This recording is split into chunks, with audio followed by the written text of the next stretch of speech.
The village of Drosna was the kind of place that didn't make it onto maps. Tucked between the forest and the hills, it held crumbling stone houses, tired faces, and the silence of years passing without change. Life here was survival, not much more. No one had time for hope or magic, and certainly not for kindness. But there was one girl, Anya, who somehow still believed in gentleness even if she had little to spare. She lived at the edge of the village in a one-room hut with a leaky roof and a crooked chimney that puffed smoke only when there was wood to burn. Anya had no family left. Her mother had died one winter when the snow wouldn't stop falling, and her father had faded a few springs later, broken by work and loss. Since then, she survived by sewing for others, cleaning whatever she was allowed to clean, and offering to help in exchange for crusts of bread and cracked eggs. She never asked for more than she needed. Most days she barely had enough to fill her own belly. But even so, she saved a bit, a slice of bread, the soft part inside the crust, and wrapped it in cloth each morning before she left the house. She had started doing this the day she first saw the dog. It had been raining lightly, and she was walking home from the baker's, cradling her hard-earned heel of sour bread in her scarf. She heard a whimper near the forest's edge and followed it to a patch of thorny brush. There, curled into himself and trembling, was a dog so thin you could see every rib, every bone in his long legs. His fur was patchy, matted, and covered in burrs. But his eyes were what froze her. They were golden brown, deep, and terribly, terribly sad. She broke her bread in half and held it out, crouching low. "It's not much," she whispered, "but you can have it." The dog didn't move at first. Then, slowly, with the caution of someone who had been beaten too many times, he inched forward and took the bread gently from her hand. He didn't bark, didn't growl, didn't even wag his tail. He just sat there and ate, watching her. From that day on, she brought him bread each morning. It became part of her life. Wake up, tuck bread into her cloth, go about her chores, and end the day at the forest edge where the dog always waited now. She started talking to him, telling him about her day, her dreams, her memories. He never responded, of course, but she liked to imagine he listened. The villagers noticed. "That girl's cracked," old Marek muttered when he saw her kneeling near the trees, speaking to the mutt. "Wastes food on a flea bag. Should feed herself first," one of the baker's sons sneered. "Maybe that dog's the only thing that'll have her." Even the children mocked her. They threw pebbles when she wasn't looking or sang cruel songs as they passed her by. Anya never fought back. She just turned away, eyes low, and walked with her empty scarf trailing behind. But the dog, he never mocked her. In his silence there was a strange understanding, a kind of kinship. After a week, he began to approach her without fear. After 2, he began walking beside her, following her to the first bend in the path before disappearing back into the woods. She never asked why he didn't come further. Some things she sensed were not ready to be pushed. She named him quietly one evening. "I'll call you Briar," she said, brushing a burr from his leg, "because you came out of the thorns. And because you hide your softness under something sharp." His ears twitched and he blinked once, slowly. That night she swore he smiled, just a little, just for a second. The winter air grew sharper. Most would have abandoned a creature like Briar as the nights deepened and frost bit through every crack and crevice. But Anya's resolve only hardened. She started saving bits of broth and wrapped them in scraps of bread, or pinched dry herbs from her shelf to mix into the crust. Briar's coat began to thicken ever so slightly. His eyes became brighter. Still quiet, still solemn, but brighter. Then one morning she found him waiting not by the forest edge, but a few steps closer to the village. She hesitated. This was not like him. But he stood still, ears alert as if testing something. She held out the bread as usual. He didn't take it right away. He stared at her and then at the houses in the distance. Something in his gaze felt deliberate. "Do you want to come?" she asked. He took the bread, then turned and vanished into the trees. That day and the days after she felt eyes on her, not just from the villagers but from deeper places. In the rustling leaves, in the pause between footsteps. She didn't fear it. She feared little, truthfully. What could they take from her that hadn't already been taken? Then came the day when Briar didn't appear at all. She waited till dusk, pacing the edge of the trees, whispering his name. No sound. No movement. Only the creeping cold. She went home with the bread still wrapped in her scarf, and that night she didn't sleep. The next morning she returned early, earlier than usual, and followed the path he usually took into the woods. The trees thickened around her. She didn't know where she was going, only that she had to find him. She clutched the bread close to her chest, heart pounding. And then she saw it, a patch of fur unmoving between 2 roots. She ran. "Briar," she cried, falling to her knees beside him. He was alive, but barely. A cut across his flank bled slowly, and his breathing was ragged. Someone, had hurt him. Her throat tightened. She didn't cry. Instead, she tore the hem from her dress and pressed it to the wound. "It's all right," she whispered. "I've got you. I'll help you." As she wrapped him in cloth and tried to lift him, he looked up, right into her eyes. And something flickered in them. Not animal. Not entirely. A knowing. She paused, her breath catching. Then gently she kissed the top of his head. "You're safe now," she said. "Even if no one else cares, I do." In the woods the wind shifted. Something ancient stirred. The morning after Anya found Briar bleeding beneath the roots, the wind smelled of rain and moss and something else, something faintly metallic like silver left out under the stars. She hadn't slept. She'd barely left his side. He lay in the softest corner of her hut, wrapped in old quilts, his breath no longer ragged but steady, peaceful. The wound that had stained her dress with blood had started to scab over in a way that made her pause. It wasn't just healing, it was vanishing. As if the skin had remembered what it once was and decided to become whole again. She touched his forehead. He didn't stir, but she could feel warmth there, strange warmth, like a summer sun hidden in the middle of winter. Outside, the air held its usual bite, but as she stepped barefoot into the dirt yard to fetch water, she froze. Daffodils. Bright, yellow, and impossibly bold, growing in clusters along the edge of her house where the frost had not yet left. She dropped the pail. They hadn't bloomed in Drosna for years, not since the soil had turned sour. Not in this season. Not ever like this. Anya knelt, fingers brushing the petals. They were real. Alive. By the time she returned to the cottage, she noticed other things. The door no longer groaned on its hinges. The fire in the hearth, though she had added no wood, glowed warmly. Her teacup, the one with the chip in the side, sat on the table whole again. She stared at it in silence, then at Briar. He was awake, golden eyes blinking slowly. She whispered, "Did you do this?" He didn't move. But he didn't need to. Over the next few days, the strange occurrences continued. She planted nothing, yet parsley grew in the garden box she'd all but abandoned. Her needle, dulled and bent, stitched as though it were new. The air inside the hut no longer clawed at her skin when she awoke, and her cracked hands no longer bled after washing clothes in the river. She kept feeding Briar, who now stood tall again, strong. His coat, once mangy and mottled, had grown sleek and thick, black with a silver sheen in the light. He walked with her to the forest's edge, never venturing beyond, but never needing to be asked twice to follow. At first the villagers said nothing. Most still ignored her or sneered when she passed. But when the blacksmith's wife limped by and noticed roses blooming where Anya had just stepped, her breath caught in her throat. "You saw that?" she whispered to the tailor, eyes wide. The tailor said nothing, but the next day he passed by Anya's home with a squint in his eye. Then a girl fell in the street, twisting her ankle. Anya happened to be there, and before the mother could scold or the child could cry, Anya placed a hand lightly on the girl's leg. Just to comfort her. Just to soothe. The girl stood up moments later and walked without pain. That night the whispers began. "Witch," muttered the old man at the tavern. No other word for it. "No," said the innkeeper, "not a witch. A fey-touched one maybe. Mark my words, there's magic in her blood." Someone else scoffed, "It's the dog. That thing isn't natural. I saw it, eyes like gold coins. Follows her like a shadow. Curses the ground it walks on." But not all the talk was cruel. "My garden grew for the first time in 5 years," whispered a widow to her neighbor. "I bought thread from the girl last week. Maybe she's blessed." "My boy's cough stopped after she passed by," another admitted. "I didn't even thank her." Within days, half the village looked away when she passed. The other half bowed their heads or pressed tokens into her palm, eggs, buttons, herbs, without a word. The children, always braver, began to watch from behind fences and hedges, peeking out to catch a glimpse of the girl who walked with flowers in her wake. Anya noticed, of course, but she didn't know what to make of it. She never asked for this. Never sought anything but to feed a starving creature and survive another day. The idea that something had shifted, that the world around her was responding to that single act of kindness, both frightened and humbled her.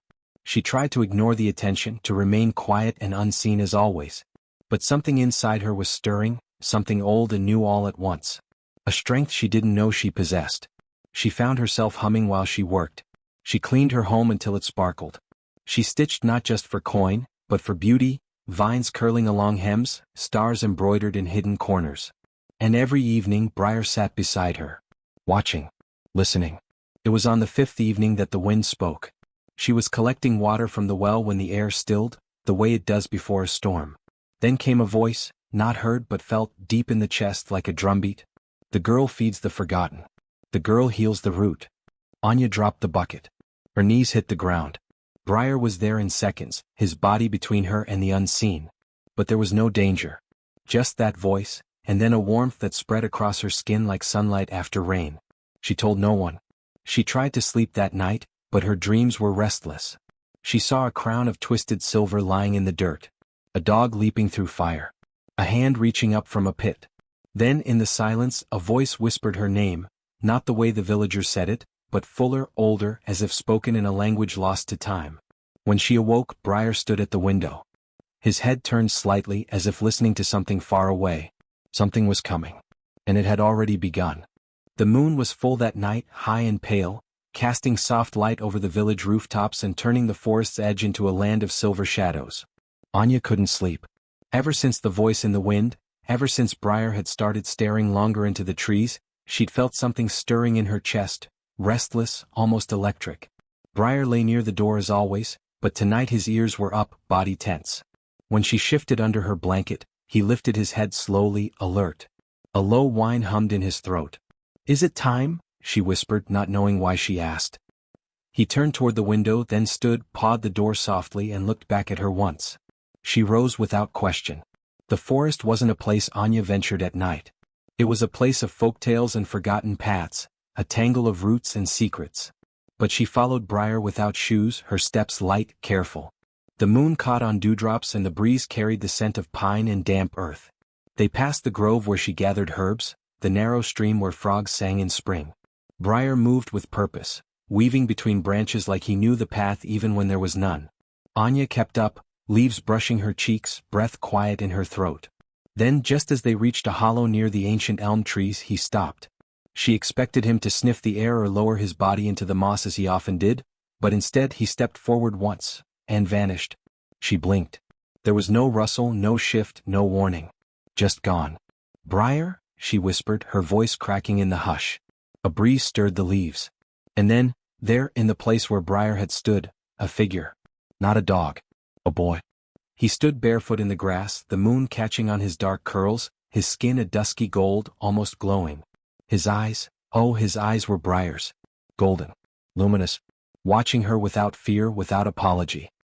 He looked no older than Anya, but there was something timeless in the tilt of his head, something regal in the way he stood, like the forest itself bowed to him. She stepped back, heart thundering. "Who?" The boy opened his mouth as if to speak, but then the wind rose sharply, a gust like breath from a great unseen creature, and in an instant he was gone. Gone. Not faded or fled, just not there. In his place, the grass flattened in a perfect circle, and tangled at the base of one root was something she hadn't seen before.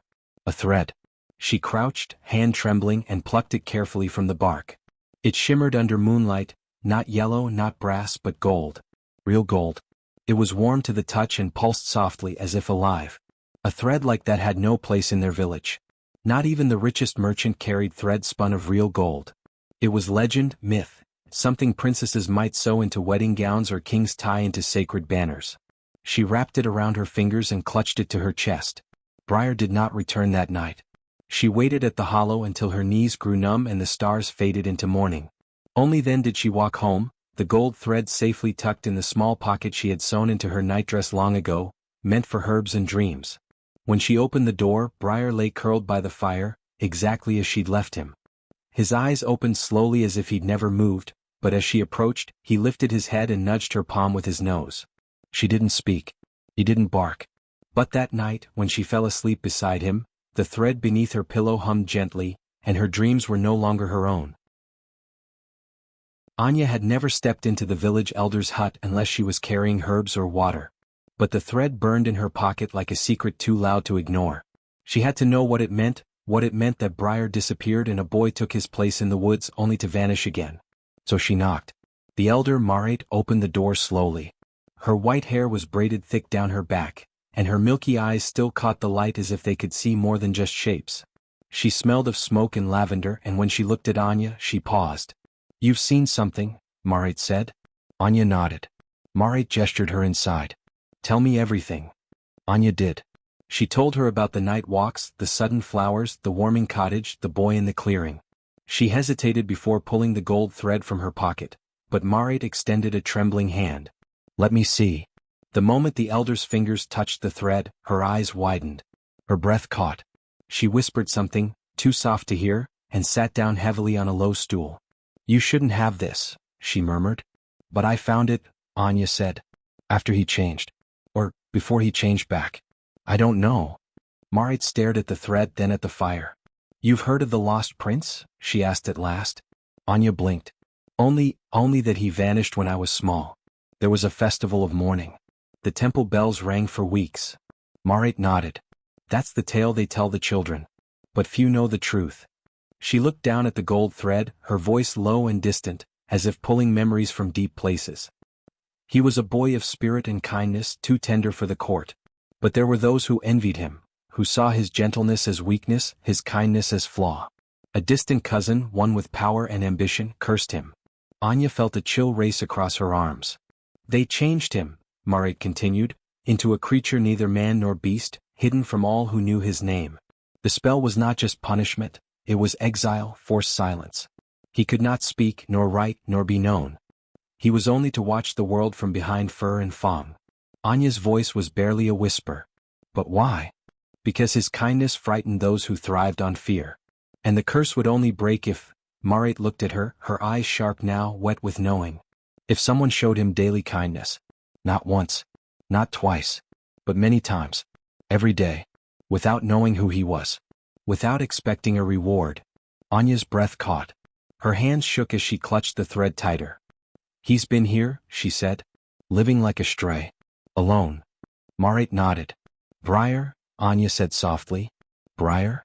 Marit echoed. That's what I named him. The fire popped in the hearth. Outside, the wind moved like a sigh through the trees. Does anyone else know? Anya asked. No one alive has seen the thread in years. It was said the prince wore garments stitched with it, spun by his mother from moon gold and starlight. This piece, Marit ran her finger along it reverently. This is a sign. Something has begun. Anya swallowed. What should I do? Marit gave her a long, searching look. Then she leaned close, voice steadier now. You must not treat him as anything more or less than you already have. No bowing. No begging. No fear. The spell may be loosening, but it can still shatter. He is not whole yet, and if the wrong hands discover what you hold— Her eyes flicked toward the door. Anya nodded. I'll protect him, she said. Marit touched her hand. He is lucky you found him. No, Anya whispered. I think I was the one found. She tucked the golden thread safely back into her pocket, stood and stepped out into the soft afternoon light. The wind that met her smelled faintly of jasmine. Somewhere in the woods, a shadow shifted, and a pair of golden eyes watched her with something deeper than thanks. Anya had grown used to curious glances since the dog, since Briar, began trailing her every day through the woods into the village, even into the chapel's edge when she brought herbs for the ailing. But something had shifted. The looks turned from curious to wary, then to cold. They called him unnatural. First just the children, then the elders. They said the dog never barked, never snarled, but always stared. Said its eyes looked too human. That the flowers blooming around her steps were wrong for the season. That her once creaky door no longer squeaked and her stove never needed wood. She's got forest witch blood, someone muttered. Don't drink from her cup. I saw the beast change shape when I blinked. Anya tried to ignore it. She fed Briar as she always had, fresh scraps, warm broth, quiet words. He followed her like a shadow, his fur gleaming, his gaze unreadable. In the cottage at night, he curled beside her chair, chest rising and falling steadily, eyes half closed. But she could feel it too now, that something was building. The knock came 3 nights after the whispers began. Not the gentle knock of a neighbor needing herbs or warmth, but a thunderous pounding that shook the hinges. Anya opened the door to find 3 men and a woman, flanked by others holding torches. Their faces were tight with fear. Or worse, certainty. Where is it? The tallest man demanded. His shirt was patched, his boots muddy from the bog path. The creature. Anya blinked. What creature? The demon dog, snapped the woman. The one that's enchanted you. Briar stepped behind her then, fur bristling, teeth just visible. A murmur rippled through the crowd. There? Someone shouted. Look at its eyes. He's no demon, Anya said, voice shaking. He's just a dog. A good one. Magic, said the oldest man, jabbing a finger toward Briar. Black magic. We've seen the way your crops grow too fast. How your roof never leaks. This isn't natural. Anya stepped forward, blocking their view. He's hurt no one. Yet, the woman spat. But cursed things always do. They pushed past her. No. Anya cried, but it was too late. They surged into the cottage. One grabbed a broomstick. Another overturned her herb rack. Jars smashed. Dried flowers crunched under booth eels. And Briar, he lunged to protect her. The first man raised a torch. Stay back, beast. But Briar did not listen. With a flash of teeth and fur he sprang. The man swung. The torch connected. Anya screamed as the flame singed Briar's shoulder. The dog yelped, twisted, and bit down, not hard enough to maim, only enough to knock the torch from the man's hand. But it didn't matter. He bit him, someone roared. It's turned savage. Kill it. They raised pitchforks. Clubs. Anya threw herself over Briar. Don't. But then a second cry rang out, not hers. A baby in the back of the crowd began to wail. A child tugged at her mother's skirt. The commotion paused. And in that strange hanging silence, Briar whimpered. The crowd stilled. He did not snarl again. He did not bare his fangs.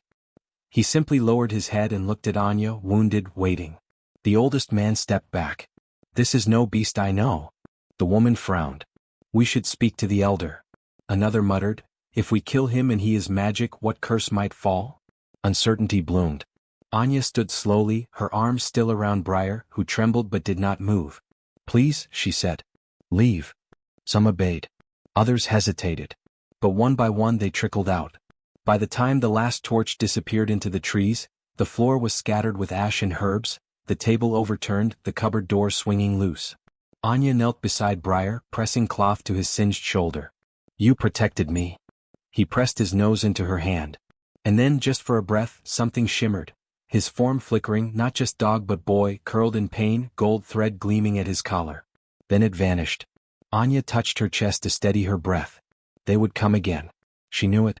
But next time they wouldn't bring just pitchforks. They'd bring chains. And the prince, the boy beneath the fur, wouldn't survive another fire. The forest welcomed her like an old friend, or perhaps like a place that had been waiting. Anya ran deeper than she'd ever dared before, branches clawing at her cloak, thorns tearing her skirt. Briar lay heavy in her arms, his breathing shallow, eyes half-lidded from pain. The burn across his shoulder still glowed faintly beneath the makeshift bandage. She whispered to him with every step. Just a little further. Please stay awake. The trees thickened, the light dimmed, but she didn't stop. Not until the path disappeared and the moss beneath her feet turned soft as velvet. There the wood seemed to hush. No birdsong, no wind. Just silence. And green. A glimmer caught her eye ahead, a ring of stones half buried beneath ivy and thyme. In the center, a pool no wider than a wash basin shimmered under an unseen light. The air smelled of old rain and crushed leaves, of something sacred and still. Anya stepped into the grove and the forest sighed. The stones, cracked and covered in runes, pulsed faintly underfoot. Briar stirred, lifting his head with a low whine. She knelt beside the pool, resting him gently on the moss. I don't know where we are, she said softly. But I think we were meant to find it. She cupped her hands in the water, cool and strangely silver, and dripped it gently onto his wound. Briar didn't flinch. Instead, his eyes met hers, and for a moment she saw them as they truly were, not animal eyes but a boy's eyes, watching her with something like sorrow. Or hope. Then the voice came. It was neither man nor woman, but something vast, like the whisper of wind through 1,000 trees at once. You have brought him to the sacred place. Anya froze. Who's there? You know me, the voice replied. You've always known the forest had roots deeper than stone. He was bound by curse, yes, but not by cruelty. By choice. A penance. Only through the daily gift of kindness could it be broken. I didn't know, she whispered. I just didn't want him to starve. And that was enough, until now. The stones glowed brighter. Briar gave a low whimper and tried to rise, but Anya laid a hand on his side. What must I do? She asked. You must let him go. Her throat tightened. Go? But he's hurt. And if I leave him here? No, the voice said gently. Let him go without asking for anything in return. Not love. Not thanks. Not even his name. Anya shook her head slowly, tears rising. But I care for him. And caring without condition, the voice said, is the final thread. She looked at Briar. His eyes glowed faintly golden in the dusk light. He watched her with a strange stillness, as if waiting. Anya rose to her feet. Her hands trembled as she unclasped the cloak around him and let it fall to the moss. The forest air stirred, brushing her face with a wind that smelled like spring. She stepped back. You're free, she said. You can go wherever you need to. I won't stop you. I won't ask why you came, or who you were. I just hope someone is kind to you, wherever you end up. She turned, her heart splintering, and began to walk away. Behind her, a rustle, a breath, the sound of 4 legs shifting, and then 2. She didn't turn. She didn't dare. She walked until the grove's light faded behind her, tears slipping down her cheeks like silver threads. In the deep woods behind her, the curse began to unravel. Anya sat beneath the twisted bough of an old yew tree, her arms wrapped around her knees, the empty grove behind her still pulsing with strange light. It felt colder now, emptier. The weight of what she'd done pressed into her chest like iron. She had let him go. Truly, completely. She didn't call his name even though she now suspected he had one. She didn't chase after him, though every step away from that place felt like walking through water. Her body ached from the effort, but her heart felt like something torn at the seams. She had made the choice. The forest didn't demand promises or explanations.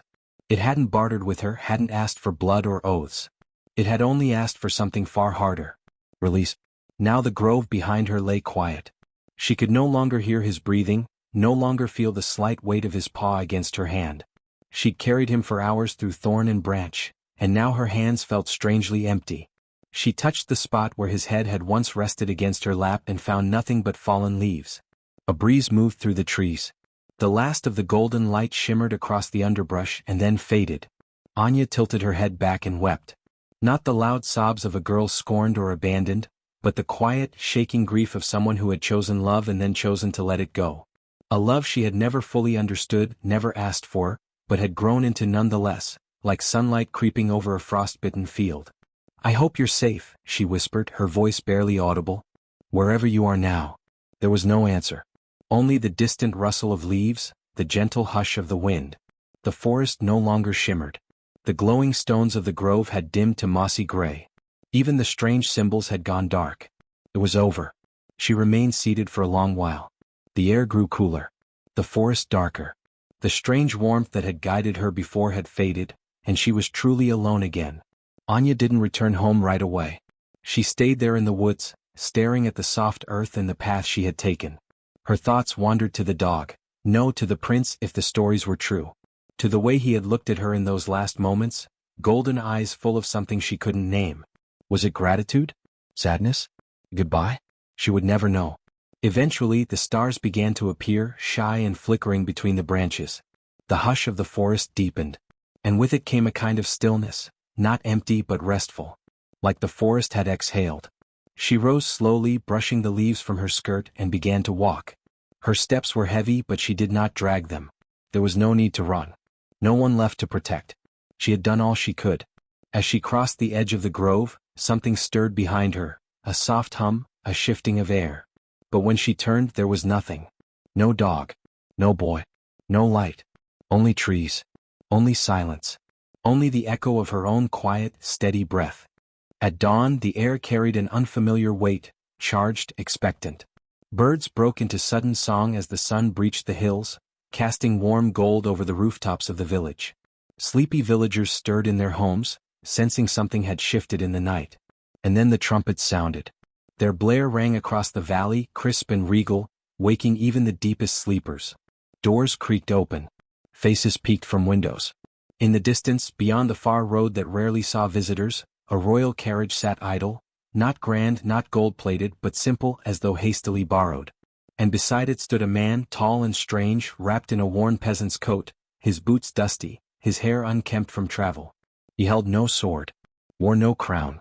In his hands was a single rough-crusted loaf of bread. Soldiers gathered around him, not to protect, but to follow. A herald stepped forward to speak, but the man raised a quiet hand. His voice when he spoke was not loud, but it carried like thunder across the hushed morning air. "My name," he said, "is Prince Thalen." Gasps broke out. Hands flew to mouths. Even the baker dropped a tray of rolls. "I was cursed," he continued, "and lost to the world by my own arrogance. I wandered as a creature, hidden by my shame, unseen by those I once called my people. But someone saw me. Not for what I was, but for what I could be. And she saved me." He lifted the bread slightly, reverently, as if it were a symbol more powerful than a scepter. "She gave without asking. Loved without knowing. Suffered without complaint. Her name is Anya." Silence rippled across the crowd like a stone dropped in still water. The villagers turned to one another, stunned. The name was familiar but only barely. She was the quiet girl who lived near the old mill, the one who spoke to strays and kept to herself. A girl of no station. A girl they had barely seen. And yet, her name had been spoken by a prince. "I will not rest until she is found," Thalen said. "Not because she owes me anything, but because I owe her everything." He stepped forward down the village road, the loaf of bread still cradled in his hands. His soldiers did not lead the way, they followed behind. He passed homes and shops and no one stopped him. The villagers bowed their heads as he passed, not in fear or formality but in quiet awe. Word spread quickly, faster than the prince himself. Children ran ahead, calling Anya's name. Farmers left their fields. The old innkeeper wiped her hands on her apron and wept openly at the sight of the boy she remembered from long ago, now returned as a man who had lost everything and somehow found grace. Anya, meanwhile, had not yet returned to the village. She walked along the edge of the river, unaware of the ripples she had caused. Her thoughts were still with the grove, with the warmth of fur against her arm, with the painful silence that followed her act of letting go. She didn't know she had broken a curse. She only knew she had done what felt right.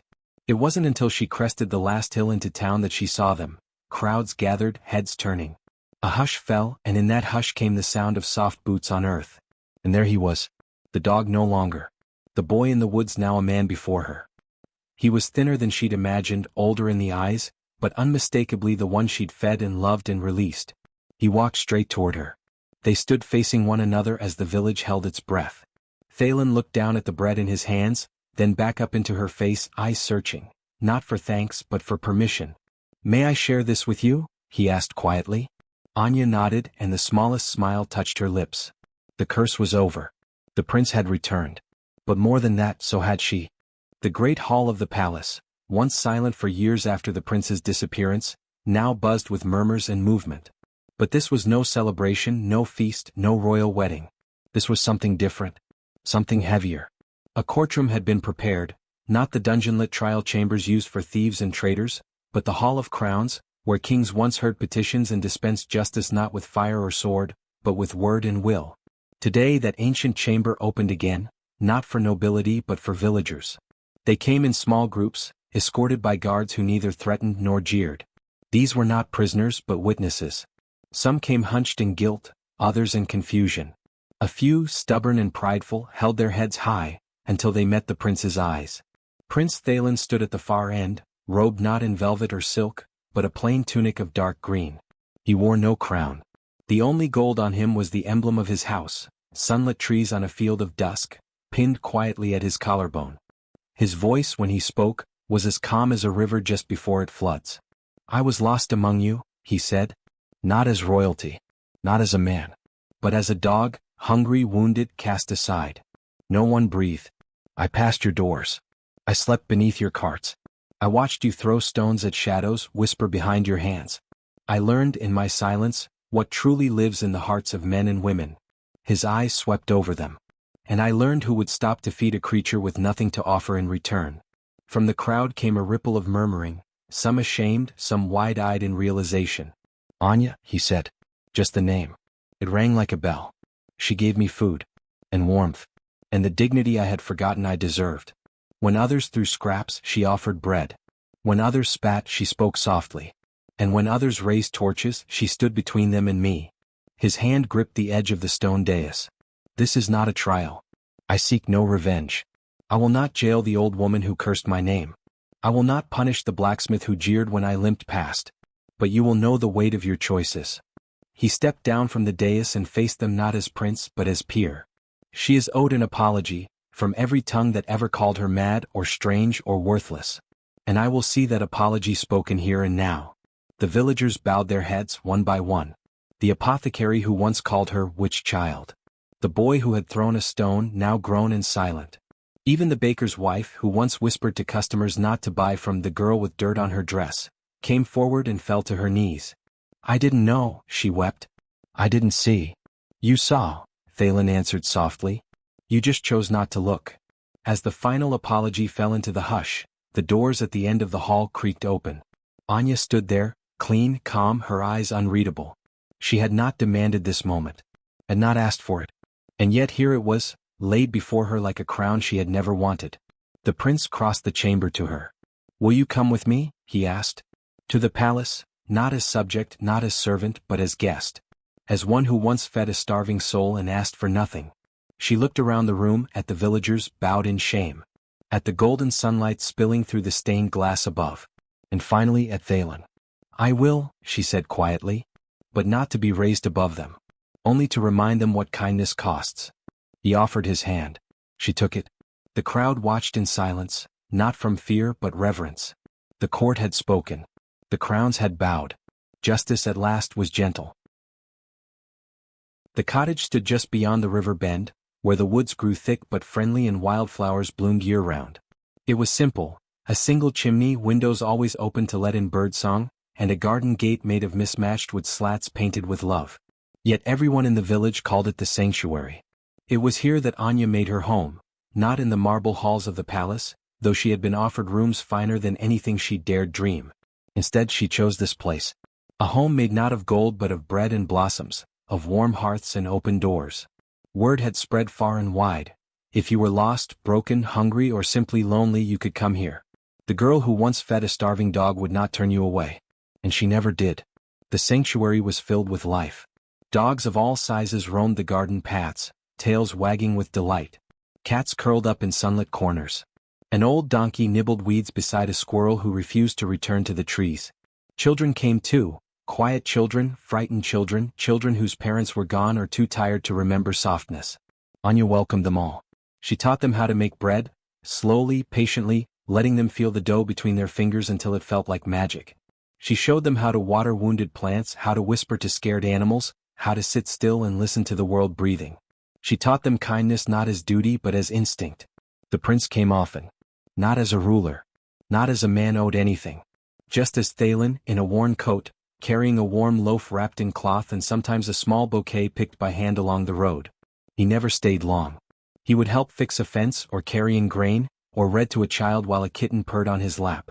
Then he would sit with Anya by the well, talking of small things, how the apples were ripening early this year, or how the moon had looked like a silver spoon the night before. They spoke like friends, like equals. The villagers had stopped calling her names. Now they called her Miss Anya, or simply, the girl with the garden. They sent their children to her when they were afraid. They brought scraps of cloth and old baskets, and she turned them into beds and toys for the creatures under her care. One day a merchant's wife brought her a bolt of silk, saying, "It's too fine for me, but I thought your fox might like it for a blanket." Another day, a child who had once thrown stones came with his arms full of wildflowers, saying nothing at all, and placed them quietly on her doorstep. Anya never asked for repayment. She never asked for praise. She only asked sometimes that people sit a while and breathe. Spring turned to summer. The garden exploded with color. The air smelled of rosemary and rising dough. Laughter became a constant background melody. And still the prince came. With bread. With blossoms. One evening, as the sky turned gold and the birds quieted into song, he asked, "Why haven't you come to the palace?" She looked at the field where 3 lambs chased a boy with a wooden spoon. "I am the palace," she said gently. "It's just smaller than most." He nodded, understanding. He offered his hand, not for marriage, not yet, but for walking. She took it, and together they strolled the garden paths, trailing petals and crumbs in their wake. The girl who had once had nothing now had more than most. And every day she gave it away, with love. The cottage at the edge of the forest remained much as it had always been, modest, with ivy climbing its stone walls and smoke curling gently from the chimney.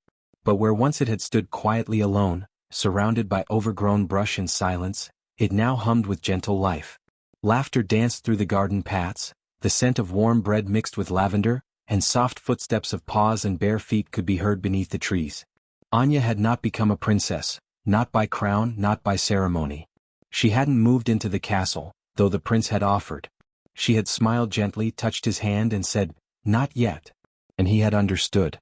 Instead she'd chosen something else. The sanctuary. What began as a quiet home for one girl and one dog had grown. Not into a palace, but into a place where lost things found warmth, and broken things found mending. The name Anya was whispered far beyond the village now, spoken by mothers in towns across the hills, by traveling merchants, even by nobility who had heard of the strange young woman who turned strays into family. People arrived in pairs and dozens. Not because they were called, but because they were seen. A girl with bruised arms who carried a kitten wrapped in a scarf. A boy who hadn't spoken in a year but followed the sound of a flute from the hills. An old man who once served in a war, carrying nothing but a cracked bowl and the hope of kindness. Anya took them all in. No one signed ledgers. No one paid fees. They slept on straw mattresses beside the fire. They ate hot stew and slices of honey bread. And at night, Anya sat with them beneath the stars, telling stories of how the moon used to follow her through the trees, and how a dog once taught her what magic really meant.